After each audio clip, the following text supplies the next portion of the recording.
আসসালামু আলাইকুম ভাই, আমার নাম ফরিদা আনসারি। আমি একজন ল্যাবরেটরি টেকনিশিয়ান। কোরআন বলছে যে আল্লাহ এই মানুষজাতির সৃষ্টিকর্তা। বিজ্ঞান কি এটার সাথে একমত?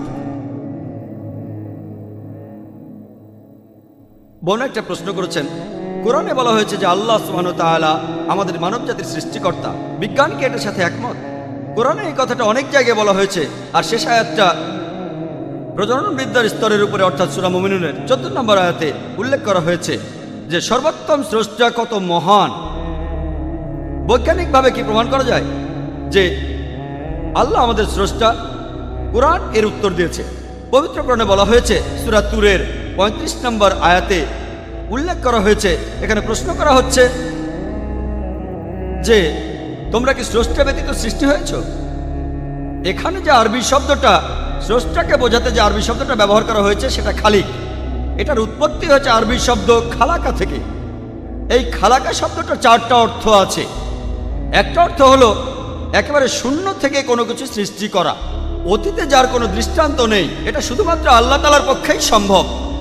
খালাকা শব্দটা দ্বিতীয় অর্থ হলো পৃথিবীতে আছে এমন বস্তু থেকে নতুন কিছু সৃষ্টি করা। খালাকা শব্দটা তৃতীয় অর্থ, সেটা হলো প্রোগ্রামিং বা পরিকল্পনা। আর চতুর্থ অর্থটা হলো সহজ করে দেয়া। পবিত্র কোরআন প্রশ্ন করছে সূরা তুরের 35 নম্বর আয়াতে প্রশ্ন করা হচ্ছে, তোমরা কি স্রষ্টা ছাড়াই সৃষ্টি? খুব স্বাভাবিক যে এখানে উত্তরটা হবে না, মানুষ কোনো স্রষ্টা ছাড়া সৃষ্টি হয়নি। কোরআন একবার প্রশ্ন করছে, তোমরা নিজেরাই কি স্রষ্টা? আমরা কি সৃষ্টিকর্তা? আমরা ভালো করেই জানি যে মানুষ আরেক মানুষকে সৃষ্টি করতে পারে না। যদি সেটাই করতে পারতো তাহলে কেউ মারা গেলে সঙ্গে সঙ্গে বাঁচিয়ে তুলত। যদি তার কোনো আত্মীয় মারা যেত তাকে সঙ্গে সঙ্গে বাঁচিয়ে দিত। মানুষ আসলে জীবজন্তু সৃষ্টি করতে পারে না, এমনকি একটি মাছিকেও না, মানুষ তো দূরের কথা। এছাড়াও শরীরের অঙ্গ প্রত্যঙ্গ তৈরি করতে পারে না। ধরেন বিভিন্ন অঙ্গ প্রত্যঙ্গ যেমন টেস্টি, ওভারি, এগুলোর কারণে বংশবিস্তার হয়। যদি বলেন যে টেস্টিস, ইউটেরাস এদের কারণে বংশবৃদ্ধি হয়, তাহলে আপনাদের পূর্বপুরুষরাও আসবেন, তাদের অঙ্গ প্রত্যঙ্গ, তাদের পূর্বপুরুষ এদেরও অবদান রয়েছে। তাহলে এর উত্তর হবে না। কোরআন এরপরে প্রশ্ন করছে সূরা ওয়াকিয়ার 58 নম্বর এবং 59 নম্বর আয়াতে প্রশ্ন করা হচ্ছে যে তোমরা কি ভাবিয়া দেখিয়াছ তোমাদের বীর্যপাত সম্বন্ধে? উহা কি তোমরা সৃষ্টি করো না আমি সৃষ্টি করি? আর এটাই স্বাভাবিক। কোরআন এখানে যেসব প্রশ্ন করছে সেগুলোর উত্তর হবে না। কেউ কেউ হয়তো বলবে এটা হঠাৎ করে হয়ে গেছে, আমরা হঠাৎ করেই সৃষ্টি হয়েছি। প্রাকৃতিক বস্তু আমরা হঠাৎ করে সৃষ্টি হয়েছি। আসলে আমরা বৈজ্ঞানিকভাবে দেখি আমাদের পক্ষে হঠাৎ সৃষ্টি হওয়া সম্ভব কি না।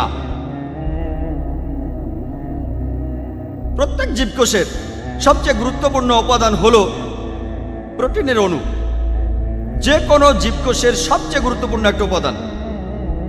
এই প্রোটিনের অণুর মধ্যে 5টা উপাদান থাকে: কার্বন, নাইট্রোজেন, অক্সিজেন, হাইড্রোজেন আর সালফার। এছাড়া একটা অণু তৈরি করতে গেলে হাজার হাজার পরমাণুর প্রয়োজন হয়। এখানে একটা অণুর 5টা উপাদান আছে: কার্বন, নাইট্রোজেন, অক্সিজেন, হাইড্রোজেন এবং সালফার। হাজার হাজার পরমাণু নিয়ে একটি প্রোটিন অণু গঠিত হয়। আর পৃথিবীতে আনুমানিকভাবে 92টি স্বাধীন উপাদান। এখন এই 92টি উপাদানের মধ্যে 5টা মিলে একটি অণু গঠন করবে, আর এটার মধ্যে হাজার হাজার পরমাণু আছে, এগুলো মিলেই তৈরি হবে একটি প্রোটিনের অণু। এটার সম্ভাবনা হিসাব করেছেন ফ্র্যাঙ্ক এলিয়েন। তার মতে এই সম্ভাবনা হলো 1/10⁻160। এই 1/10⁻160 সমান কত জানেন? যদি আমি বলি 1/10⁻2, 10⁻2 মানে 1 0 0 2টা 0, 1/100, এখানে সম্ভাবনা 1%।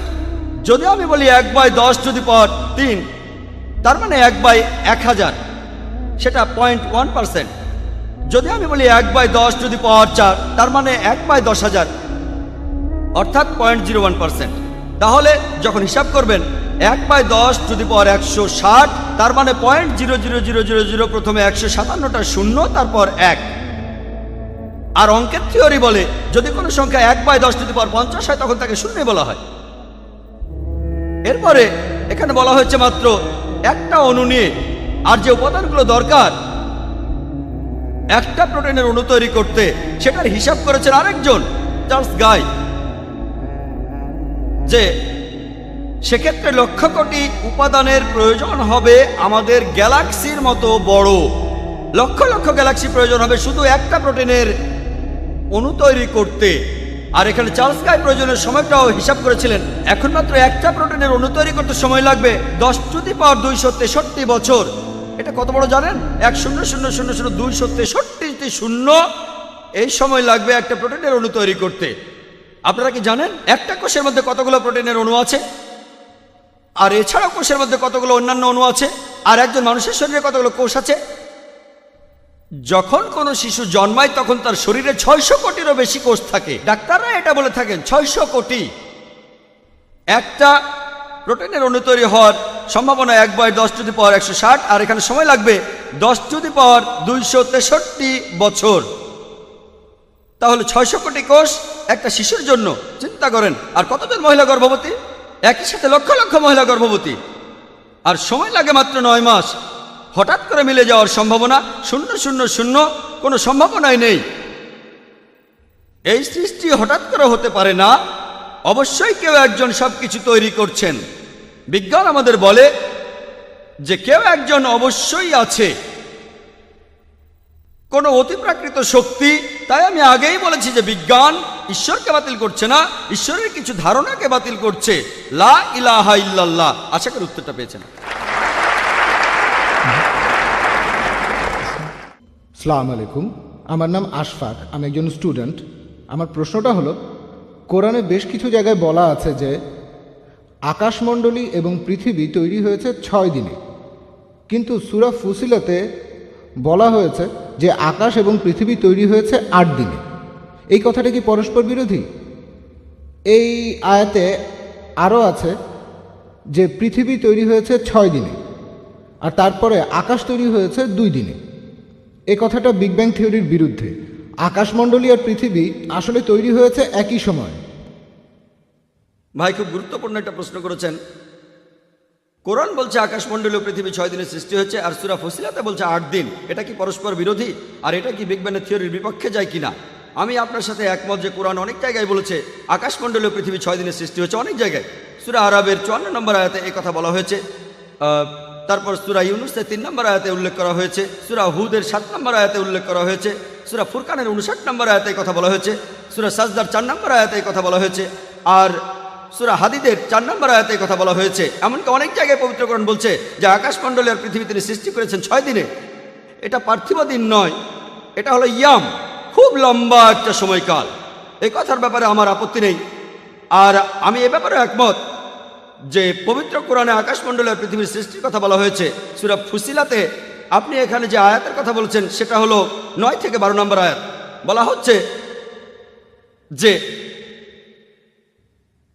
তাহাকে কি অস্বীকার করিবেই যিনি এই পৃথিবী সৃষ্টি করিয়াছেন 2 দিনে?